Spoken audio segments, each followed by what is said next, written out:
সড়ক পথে যাত্রার সময় হঠাৎই যদি গাড়িটি রাস্তার পাশের নদী বা খালে পড়ে যায়, তখন কি করবেন আপনি?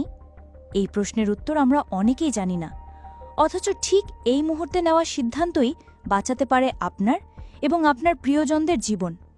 প্রতিদিনই দেশ বিদেশে ঘটে চলেছে এমন দুর্ঘটনা, যেখানে চলন্ত গাড়ি হঠাৎই পানিতে পড়ে যায়।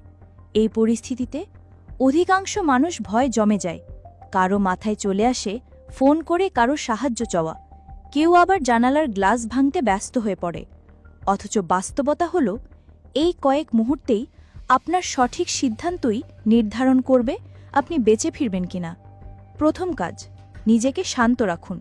অত্যন্ত গুরুত্বপূর্ণ বিষয় হল, ঘটনার পরপরই আতঙ্কিত না হয়ে নিজেকে যতটা সম্ভব শান্ত রাখতে হবে।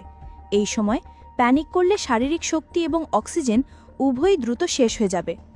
আমরা অনেকেই ধারণা করি পানিতে পড়ার সঙ্গে সঙ্গে গাড়ি ডুবে যায়। সেটা পুরোপুরি ঠিক নয়, কারণ গাড়ির ভেতরে থাকা বাতাস কিছু সময় গাড়িটিকে ভাসিয়ে রাখে। সাধারণত 30 সেকেন্ড থেকে 2 মিনিট পর্যন্ত গাড়ি পানির ওপর থাকতে পারে। তবে এই সময়টাই আপনার সবচেয়ে মূল্যবান সময়।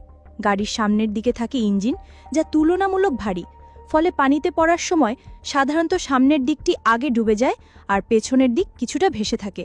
তাই জীবন বাঁচাতে পেছনের দিক দিয়েই বেরোনোর চেষ্টা করতে হবে। ভুল সিদ্ধান্ত, সামনে বা দরজা দিয়ে বের হওয়ার চেষ্টা। অনেকেই তখন গাড়ির সামনের গ্লাস ভাঙতে যান, কিন্তু এটি সাধারণত সেফটি গ্লাস দিয়ে তৈরি থাকে, যেটা খুব শক্ত এবং সহজে ভাঙা যায় না। আবার দরজা খোলার চেষ্টা করলেও তীব্র পানির চাপের কারণে তা কার্যত অসম্ভব হয়ে পড়ে। তাই করণীয় হচ্ছে দ্রুত সিটবেল্ট খুলুন ও পেছনের জানালায় ফোকাস করুন। এই মুহূর্তে আপনাকে দ্রুত সিটবেল্ট খুলে ফেলতে হবে। তারপর যত দ্রুত সম্ভব গাড়ির পেছনের অংশে যাওয়া এবং জানালা খুলে বা ভেঙে বেরোনোর চেষ্টা করতে হবে। যদি গ্লাস ব্রেকার হ্যামার থাকে, সেটি দিয়ে জানালার কোণায় আঘাত করতে হবে। সামনের গ্লাস নয়, সাইড বা পেছনের গ্লাসই লক্ষ্য করুন। ধরে নিই গ্লাস ব্রেকার নেই, তখন কি করবেন?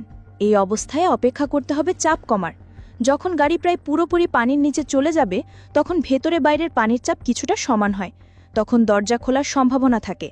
তবে এটি অপেক্ষাকৃত জটিল এবং ঝুঁকিপূর্ণ পন্থা।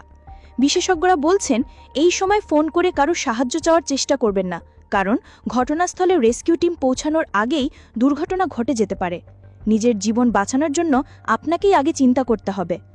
গ্লাস ব্রেকার হ্যামার গাড়িতে রাখুন, এটা গুরুত্বপূর্ণ। আজই নিজের গাড়িতে একটি ছোট লাইফ হ্যামার রাখুন। এটি আপনার বা আপনার পরিবারের কাউকে বিপদের মুখ থেকে ফিরিয়ে আনতে পারে। এই বাস্তবতাগুলো সবাইকে জানাতে হবে, কারণ দুর্ঘটনা বলে কয় আসে না। সঠিক প্রস্তুতি, দ্রুত সিদ্ধান্ত আর সাহস থাকলে আপনি বেঁচে ফিরতে পারবেন। জীবনের শেষ মুহূর্তে সেই